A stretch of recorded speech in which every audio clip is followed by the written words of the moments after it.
ఊళ్ళలో ఒక సామెత ఉంటుంది, తన కుక్క కరిస్తే ప్రేమ, ఎదురింటి కుక్క మురిగితే నేరం అని. సరిగ్గా ఇట్లే ఉంది ఈ ఫోక్ డాన్సర్ మాధురి రాథోడ్ అనే ఈశ్వర్ సాయి మ్యాటర్. అసలు మాధురి రాథోడ్ ఈశ్వర్ సాయి ఒకే రూమ్లో ఈశ్వర్ సాయి పిల్లానికి దొరికిపోయాడు.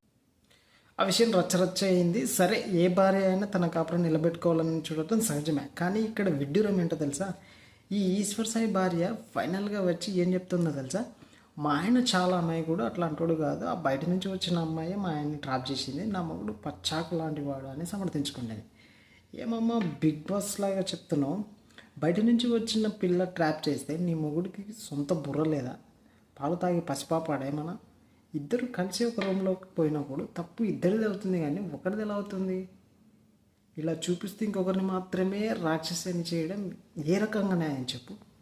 సొంత మొగుడిని సొంత మొగుడిని ఒకవేళ సొంత మొగుడి తప్పుని కప్పిపుచ్చుకోవడానికి ఇంకో ఆడదాని మీద ముద్ర వేయటం నీ వరకే కరెక్టేమో, కానీ చూసే సమాజానికి కరెక్ట్ కాదు కదా. తప్పు ఎవరు చేసినా తప్పే.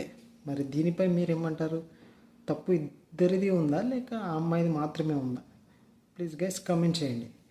ఇలాంటి వీడియోలు కావాలంటే సబ్స్క్రైబ్ చేసుకోండి, లైక్ చేయండి తప్పకుండా. Thank you.